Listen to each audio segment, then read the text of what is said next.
নমস্কার সবাইকে। শুভেচ্ছা। আশা করি সবাই ভালো আছেন।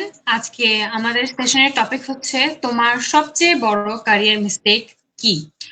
আমাদের মধ্যে অনেকেই আছেন যারা ক্যারিয়ার নিয়ে তো খুবই আশাবাদী। কিন্তু কিছু ভুলের কারণে বাকিদের থেকে পিছিয়ে পড়ছেন। সেই ভুলগুলোর উপর কি আমরা আদৌ কাজ করছি নাকি আমরা জানি না যে সেই ভুলগুলো কি?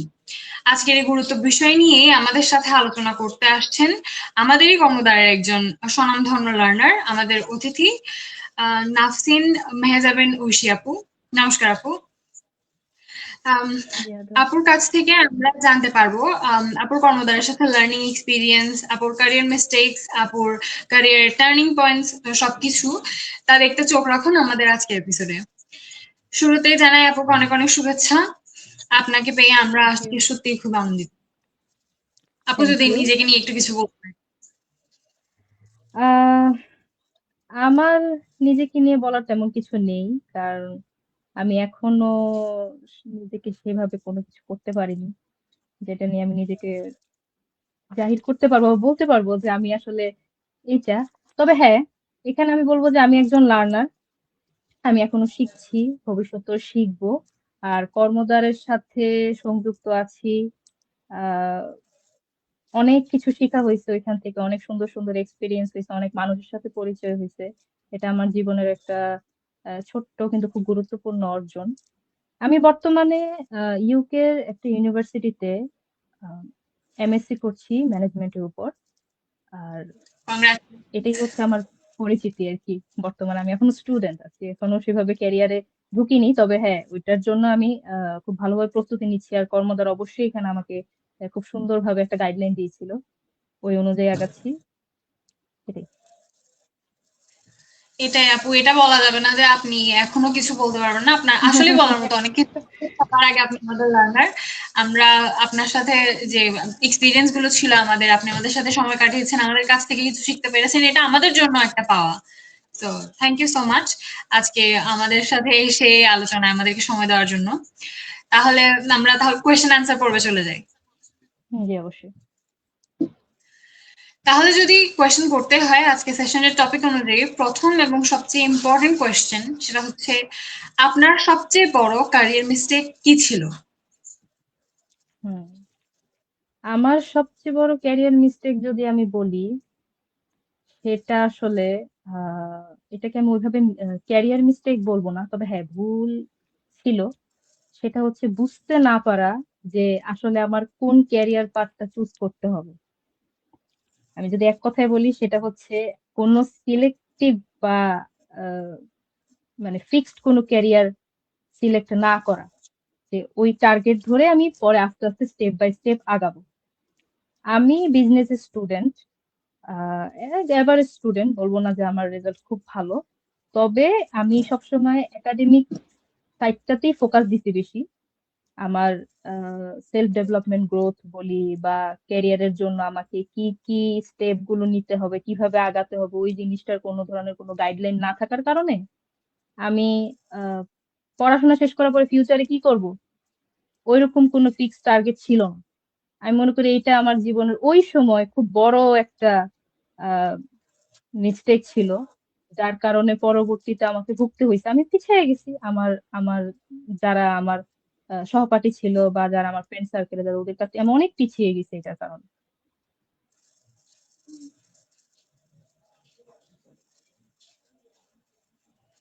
জি আপু। হুম হুম। তাহলে আপনি বলতে চাচ্ছেন আপনার ক্যারিয়ার মিস্টেক্স নিয়ে মানে মোটামুটি যে ডাইরেকশন না থাকার যে বিষয়টা, এটাই হচ্ছে মেইন প্রবলেম, হুম তাই তো? হুম, জি এটাই মেইন প্রবলেম। That's great. যখন বুঝতে পেরেছিলেন যে এটি একটি ভুল সিদ্ধান্ত, ভুল সিদ্ধান্ত ছিল, লাইক কোনো একটা মনে করেন আপনি অ্যাপ্লাই করছেন বাট ওটার থেকে ঠিকঠাক আউটকামটা আপনি পান নাই। হুম ধরেন হুম। এর আগে কোনো মানে লার্নিং ইনস্টিটিউটে ছিলেন, মনে করেন কর্মদ্বার থেকে তো অনেক কিছু শিখতে পারলেন বা এরকম সামথিং। তো এর আগে কি কোনো কারোর সাথে কাজ করা হয়েছে আপনার? না, আমার কর্মদ্বারের আগে এরকম আসলে সত্যি কথা বলতে যেটা, সেটা হচ্ছে আজকে থেকে আমি যদি বলি 5 বছর আগেও মানুষ কিন্তু তাদের যে সেলফ ডেভেলপমেন্ট নিয়ে এতটা সচেতন ছিল না, তার মধ্যে আমি একজন। আর এটার মূল কারণ হচ্ছে ওইরকম প্রপার গাইডলাইন না পাওয়া। আর ওইরকম কোনো এক্সপার্টের সাথে পরিচিত না হওয়া বা কোনো মেন্টর না থাকা, ওইটার কারণে দেখা গেছে যে আমি পড়াশোনা করছি, শিখছি, কিন্তু এটার পাশাপাশি যে আছে না যে কিছু বিষয় চর্চা করতে হবে বা নিজের স্কিলটাকে আরো ডেভেলপ করতে হবে, যেমন বলা যায় যে কমিউনিকেশন ডেভেলপমেন্ট বা টাইম ম্যানেজমেন্ট অথবা ক্রিটিক্যাল থিঙ্কিং, অ্যাক্টিভ লিসেনিং, এই যে ছোট ছোট বিষয়গুলা, এই জিনিসগুলা যে ক্যারিয়ার ক্যারিয়ারে সাকসেসফুল হওয়ার জন্য প্রয়োজন বা পরবর্তীতে নিজেকে আরো বেশি ডেভেলপ করার জন্য দরকারি, এই গাইডলাইনটা না পাওয়ার কারণে দেখা গেছে যে এটা খুব খারাপ ভাবে ইফেক্ট করছে। একাডেমিক্যালি হয়তো এগিয়ে গেছি, কিন্তু যখন আমি জব মার্কেট গেলাম, এই কম্পিটিশনে যাওয়ার পরে দেখলাম যে আসলে আমি অনেক বেশি পিছিয়ে আছি। জি। আচ্ছা, এই জিনিসটা যখন বুঝতে পারলেন যে আপনি অনেক বেশি পিছিয়ে, এটা আপনার কনফিডেন্সকে কোনোভাবে এফেক্ট করছিল? হ্যাঁ, অবশ্যই কনফিডেন্স, শুধু এটা দেখা গেছে যে আমি তখন এইটা ভাবা শুরু করছি যে আমার দ্বারা হয়তো সম্ভব না। কারণ দেখা গেছে যে 10 জনের মধ্যে 8 জনেরই এক্সট্রা কারিকুলাম অনেক অ্যাক্টিভিটি আছে। ওরা দেখা গেছে যে আহ, ওদের কিছু ওয়ার্ক এক্সপিরিয়েন্সও আছে এজ এ পার্ট টাইমার। এটার পাশাপাশি প্র্যাকটিক্যাল অনেক নলেজ আছে, যে জিনিসটা আমার তখন ছিল না।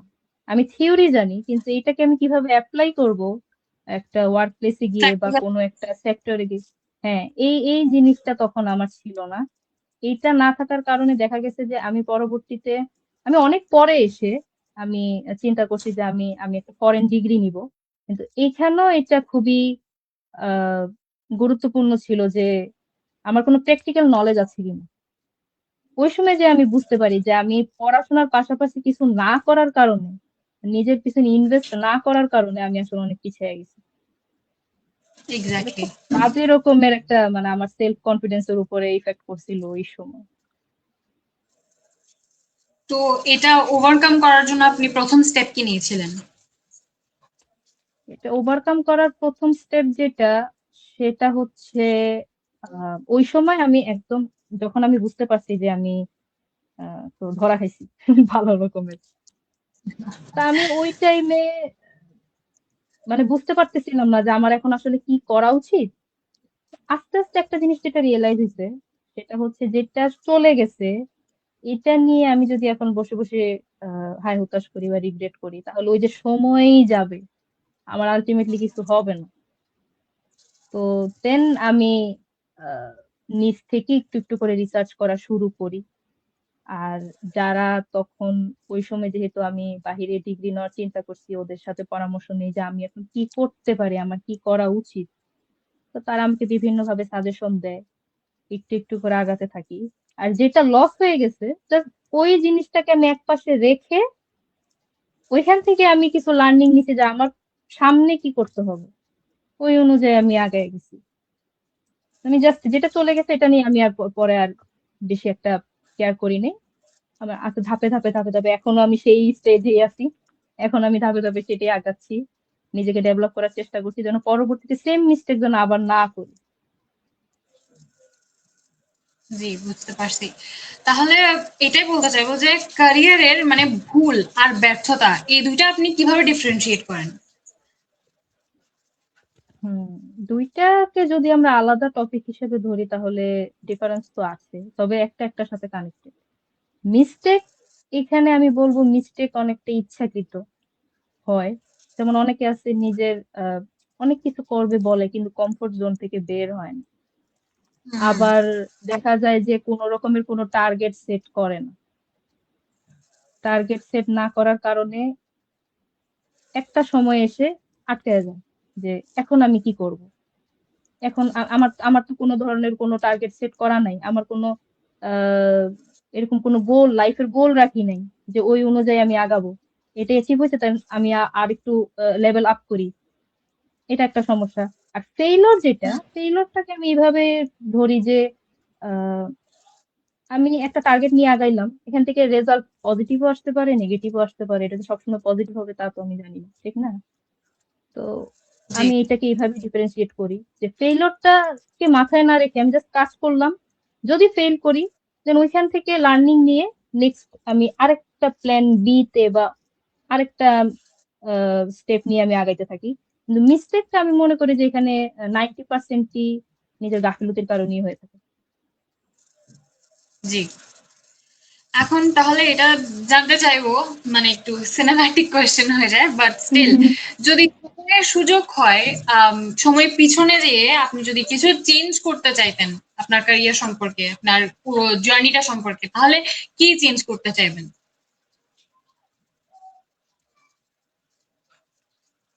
হুম, আমি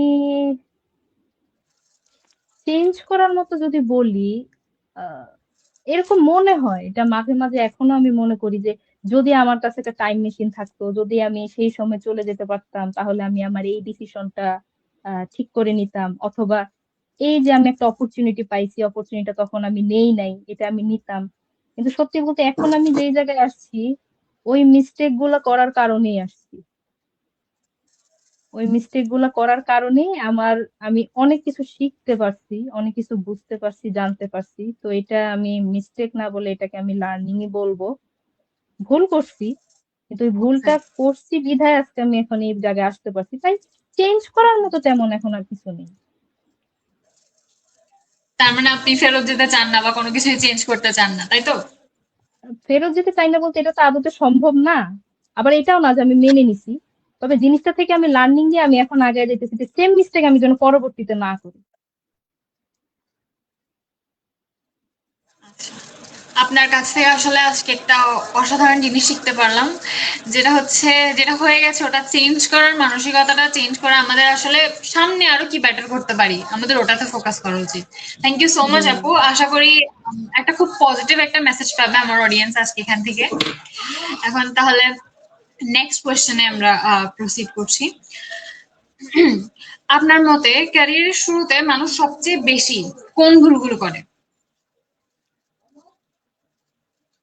ক্যারিয়ারের শুরুতে যেটা একদম কমন মিস্টেক যদি বলি আমি, আহ, আমার কথাই যদি বলি, সেটা হচ্ছে সময়কে ব্যবহার না করা। আর এইটা আসলে অনেক বড় একটা, কি বলবো, যে এটা ভুলও না, এটা এটা অনেক বড় একটা পরবর্তীতে একটা মানুষকে এমন একটা জায়গায় নিয়ে যায়, তখন মনে করে যে আমার দ্বারা আর কোনো কিছু করা সম্ভব না। সময়কে সঠিকভাবে ব্যবহার না করা আর লাইফের ডিসিপ্লিনটা না রাখা, এইটা আমি মনে করি ক্যারিয়ারের শুরুতে মানুষ এই ভুলটা করে। মনে করে যে আমি গ্রাজুয়েটের পরে আমি চাকরিতে অ্যাপ্লাই করব আর আমার বাসায় জয়েনিং লেটার দিয়ে যাবে, এরকম মেন্টালিটি থাকে আমাদের স্টুডেন্টদের মধ্যে। জি। এটা যেই লেভেলই হোক, এটা হোক অনার ব্যাচেলর লেভেল বা মাস্টার্স লেভেল, সেইটাই। কিন্তু আছে না যে খেলার মাঠে নামার আগে একটা প্রিপারেশন নেওয়া, এই এই জিনিসটা এটা অধিকাংশ স্টুডেন্টদের মধ্যে এই জিনিসটা নাই। বা একদম যারা ক্যারিয়ার একদম শুরুর দিকে, এদের মধ্যে এই জিনিসটা নাই যে আমি প্রস্তুতি নিয়ে নামি, ফলাফল পরে, কিন্তু আমি নিজেকে প্রিপেয়ার করে দেন আমি, কারণ আমি বুঝতেছি যে এটা এত সহজ না, কিন্তু আমি কোনো ধরনের কোনো প্রিপারেশনও নিচ্ছি না। এইটা হচ্ছে একটা মানে ভয়ঙ্কর ভুল। আর এই জিনিসটা আমি নিজেও করছি। এই জন্য আমি বলতে পারতেছি যে এটা আসলে এটা অনেক বড় একটা ভুল, সময়কে কাজে না লাগানো।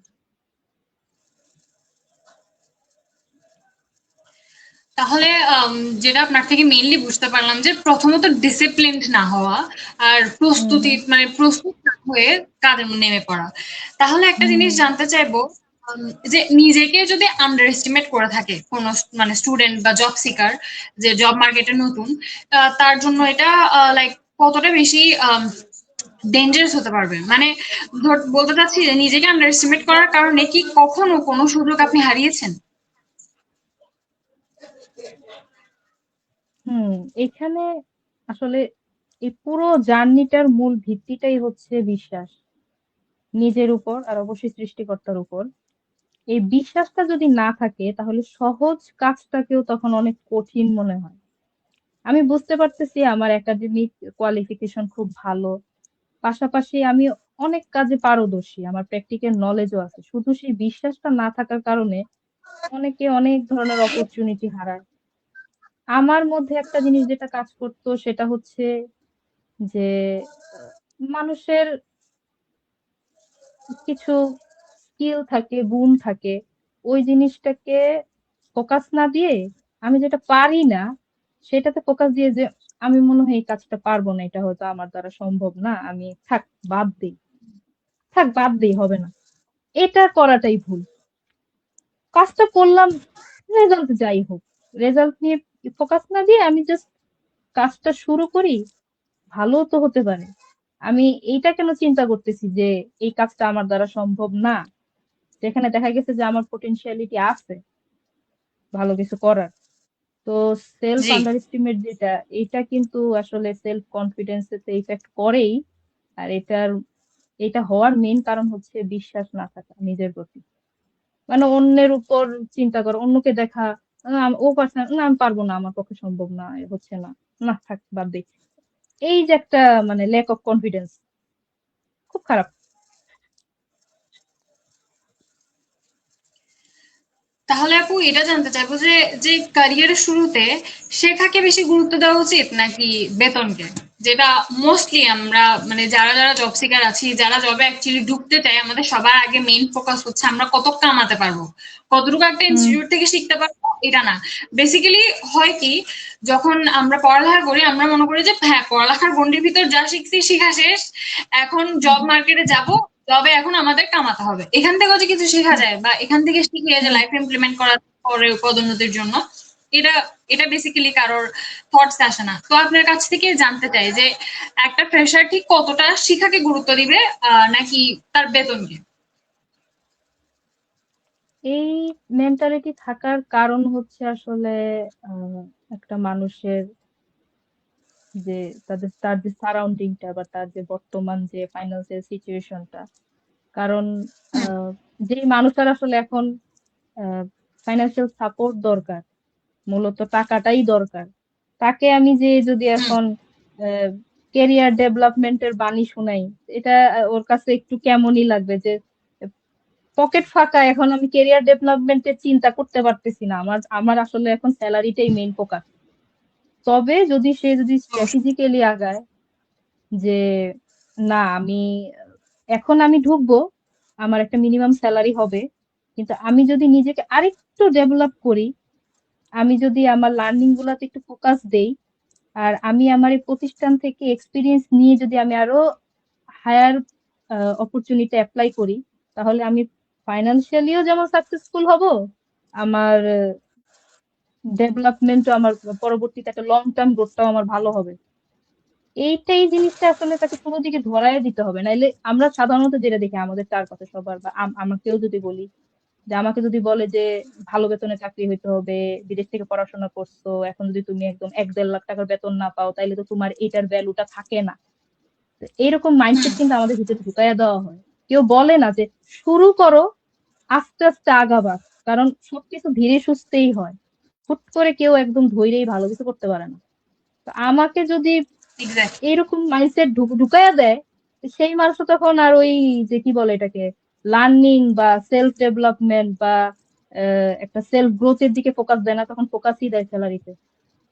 বিষয়টা হয়ে যায় এরকম। তা আমি মনে করি যে এটা আমাদের মাইন্ডসেটটা চেঞ্জ করা উচিত। মাইন্ডসেট চেঞ্জ করলে সবকিছু সম্ভব।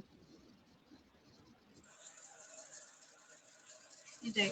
এখন শেখার পাশাপাশি একজন ফ্রেশারের জন্য যেটা নতুন স্টেপ হয়ে আসে ক্যারিয়ারের জন্য, সবচেয়ে গুরুত্বপূর্ণ যে স্টেপ সেটা হচ্ছে নেটওয়ার্কিং করা। তাহলে আপু হুম। এটা জানতে চাইবো আপনার কাছ থেকে যে নেটওয়ার্কিং না থাকার কারণে বা ঠিকঠাক নেটওয়ার্কিং এ মানে নেটওয়ার্কিং না থাকার কারণে আপনি কি কোনো অপরচুনিটি কখনো মিস করেছেন? হুম। এইটা হয়েছে আমার সাথে। এটা আমি যদি আমার দিক থেকে বলি, সেটা হচ্ছে আমি যখন প্রস্তুতি নিচ্ছিলাম আমার আহ, বাইরের ডিগ্রির জন্য, ওই সময় আমি একটা জিনিস যেটা বুঝতে পারছি যে আমার প্রচুর নেটওয়ার্কিং করতে হবে, প্রচুর মানুষের সাথে মিশতে হবে যারা এই সম্পর্কে জানে।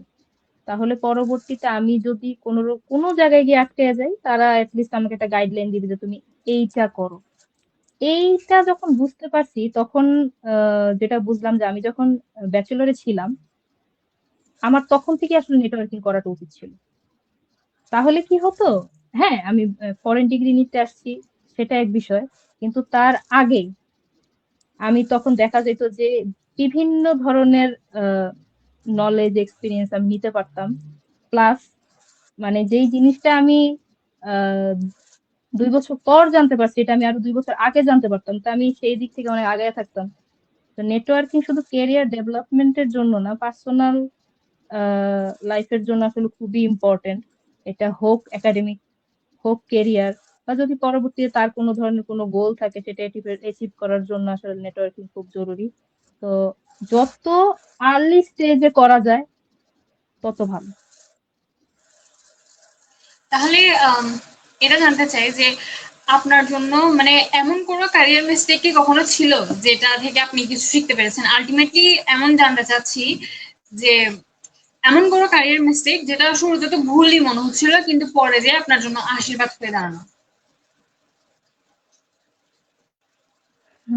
এখন পর্যন্ত এরকম হয়নি, কারণ না এখন পর্যন্ত এরকম কোন রকমের কোন সিচুয়েশনে আমি পড়িনি যেটা আমি মনে হচ্ছিল হ্যাঁ। যে এটা রিজেক্ট করাটা ঠিক হয়নি, কিন্তু এখন রিজেক্ট করে দেখা গেছে যে ভালোই হয়েছে।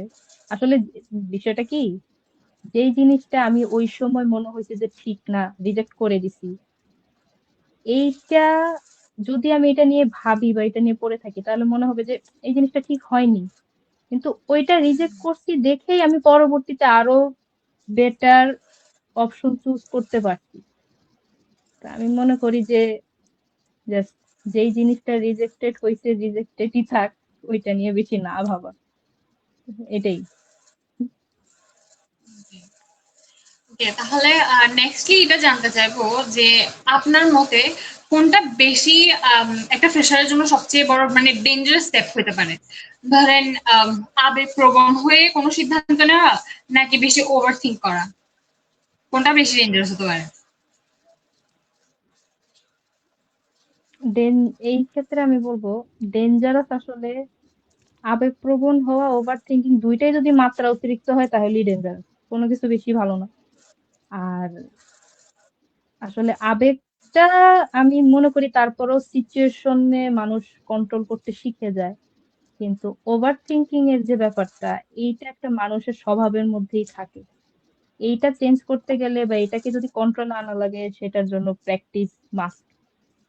ওভার থিঙ্কিং যদি নেগেটিভ হয় সেটা খারাপ। আবেগটা কন্ট্রোল করার একটা যে জিনিসটা আমি বুঝতে পারছি ইউকেতে এসে, সেটা হচ্ছে কমফোর্ট জোন থেকে যদি একবার বের হয়ে যায় আবেগ কন্ট্রোল হয়ে যাবে। আবেগে আমাদেরকে কমফোর্ট জোনের মধ্যে আটকে রাখে যে না, তো কষ্ট করতে পারবো না, বা ওই জিনিসটা একটু ট্রিকি, এটা করতে গেলে দেখা যাবে যে আমার 1 ঘন্টা কম ঘুমাতে হবে, বা আমি হয়তো রাতের বেলা মাঝে মাঝে ফ্রেন্ডের সাথে আড্ডা দিতাম, এটা দিতে পারবো না। না থাক, দরকার নাই।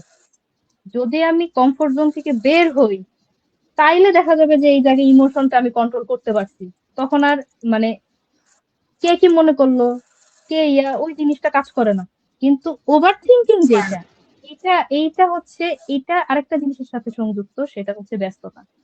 একটা মানুষ যত ব্যস্ত থাকে, মস্তিষ্ক সে যত কাজে লাগায়, সেই মানুষটা সহজে কোনো কিছু নিয়ে পড়ে থাকে না, চিন্তা করার সময় কোথায়।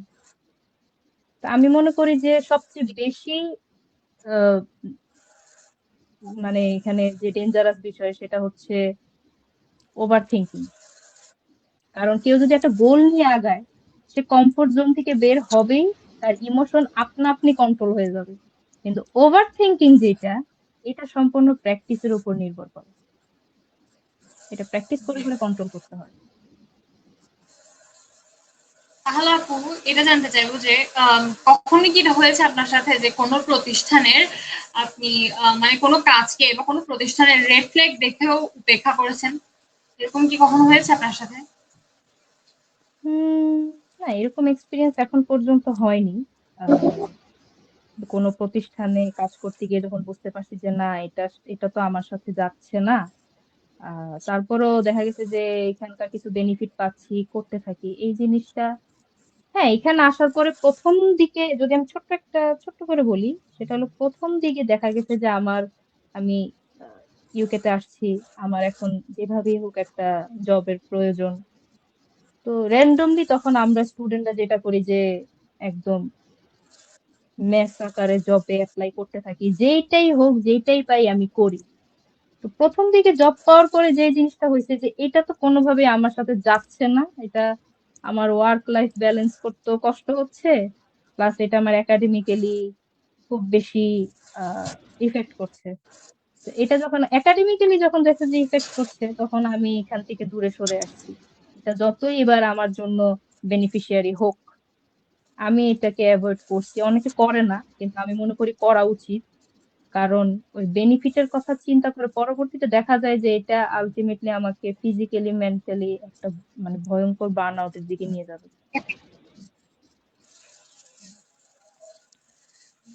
তাহলে এটা বলতে চাইবো যে যারা নতুন ফ্রেশ গ্রাজুয়েটস আছে তাদের জন্য আম, মানে বর্তমান টাইম অনুযায়ী সবচেয়ে বড় ক্যারিয়ার মিস্টেক কি আপনার মতে? সবচেয়ে বড় ক্যারিয়ার মিস্টেক হচ্ছে ওই যে প্রস্তুতি না নিয়ে মাঠে নামা।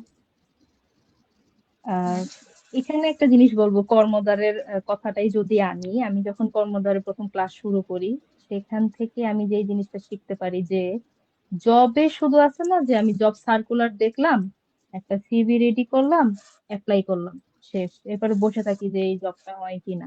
তারপরে যদি কোনোভাবে আমাকে তারা সিলেক্টও করে, আমি একটা মোটামুটি একটা প্রিপারেশন নিয়ে ইন্টারভিউ দিলাম, যদি এক্সাম হয় এক্সাম দিলাম, তারপরে দেখা গেল রেজাল্ট জিরো। কারণ কি, আমি তো ওইভাবে কোনো স্টাডি করি নাই, কোনো রিসার্চই করিনি। তো যেহেতু পড়াশোনাই আমাদের বেশি এখন বর্তমানে সব হলো রিসার্চ বেস, তো পরবর্তীতে আমার কেরিয়ারটা কি হবে এটা আমার রিসার্চ করেই আসলে মাঠে নামতে হবে। যখন খেলোয়াড়রাও মাঠে খেলে তখন রিসার্চ করেই খেলে যে আমার প্রতিপক্ষ দলটা কেমন, তাদের সাথে আমি ডিফেন্ড করতে পারবো কিনা। তো এই যে প্রপারলি একটা স্ট্যান্ডার্ড সিভি রেডি না করা, কোনো স্ট্যান্ডার্ড কভার লেটার না লেখা, তারপরে ইন্টারভিউতে যাওয়ার আগে প্রপারলি স্টাডি না করা ওই কোম্পানি সম্পর্কে বা ওই জব সার্কুলারটা সম্পর্কে, ওই জব পজিশনটা সম্পর্কে, শুধু এইটা না, পরবর্তী যদি ফলো আপের যে ব্যাপারটা, এইটা আমরা সত্যি কথা বলতে কয়জন স্টুডেন্ট জানি যে একটা জায়গায় অ্যাপ্লাই করার পরে ফলো আপ সেশনও যে আছে, এটা যারা সেলসে আছে তারা এই জিনিসটা করে। এটা যখন আমি প্রথম শুনছি ফলো আপের ব্যাপারটা, তখন আমি দেখলাম যে আমরা যখন কোনো একটা জায়গা থেকে সার্ভিস নেই, আমি যখন জিনিসটা আমি আমার পার্সোনাল লাইফের সাথে রিলেট করছি ফলো আপের ব্যাপারটা। যেমন আমি যখন দেখলাম যে আমরা ইলেকট্রনিক ডিভাইস বলি বা কোনো ধরনের কোনো আইটি সার্ভিস যখন নেই, পরবর্তীতে কাস্টমার কেয়ার থেকে কিন্তু একটা ফিডব্যাক চাওয়ার জন্য আমাদের কাছে ফোন ফোন করা হয়, বা আমাদের কাছে বলে যে আপনাদের সার্ভিসটা কেমন লাগছে, যদি কোনো সমস্যা থাকে আমাদেরকে জানাতে পারেন।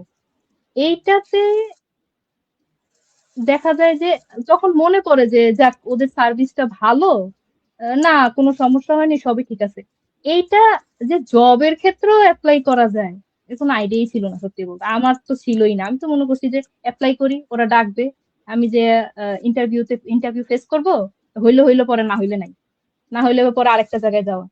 কিন্তু এই যে ফলো আপে রাখা, তাকে রিমাইন্ডার দেওয়া যে আমি আসলে আপনার প্রতিষ্ঠানে জব করতে বা চাকরি করতে বা এখানে কাজ করতে আপনাদের সাথে ইচ্ছুক, নিজেকে যে তাদের সাথে বারবার ইন্ট্রোডিউস করার রিমাইন্ডার দেওয়া, এই এই জিনিসটা আমি মনে করি যে আহ, এখন আসলে খুবই গুরুত্বপূর্ণ।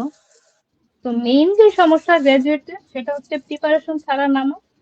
আর প্রিপারেশনের ক্ষেত্রে এই যে স্টেপ বাই স্টেপ কাজগুলো না করা, তখন তারা কিন্তু কম্পিটিশন অনেক পিছিয়ে যায়। আজ মার্কেটে হিউজ কম্পিটিশন, এবার যেই জব সেক্টরই হোক। Yes.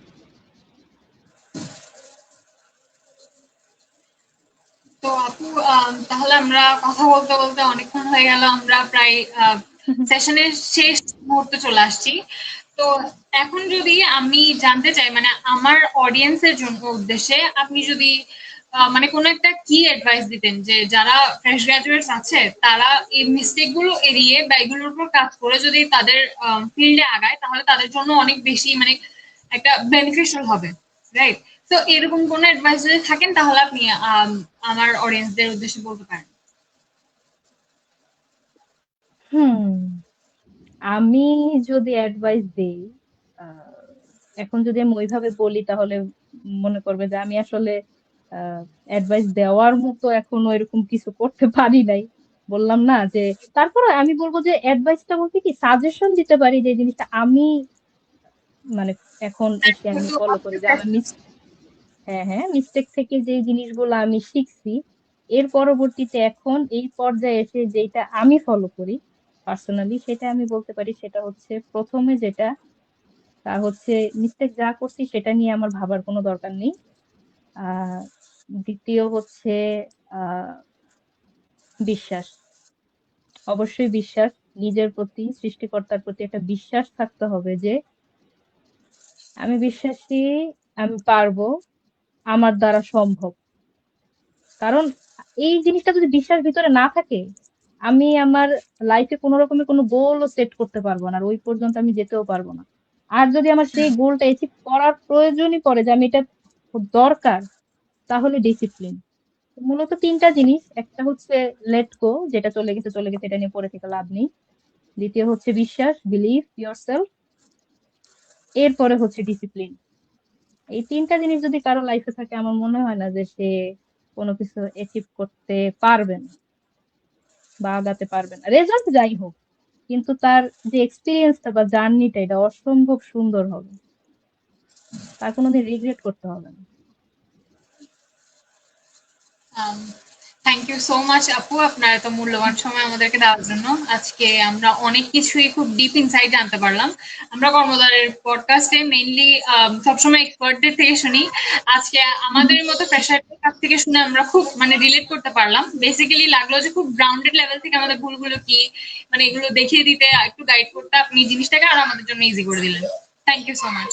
আর আমার অডিয়েন্সের উদ্দেশ্যে বলতে চাইবো যে আমরা বুঝতে পারলাম, আমরা যদি হতাশ না হয়ে আমাদের ভুলগুলোর উপর কনস্ট্যান্টলি কাজ করতে থাকি, তাহলে ফেলিয়ার জাস্ট নাম মাত্র, একটা সময়ে সাকসেস আসতে হুম বাধ্য। আজকের হেডিং লাইনে যেটা থাকবে মেইনলি সেটা হচ্ছে, constantly learning is the only answer to the failure. yes. তো আশা করছি তাহলে আজকের সেশনে সবাইকে থাকার জন্য অসংখ্য ধন্যবাদ, সবার মঙ্গল কামনা করি।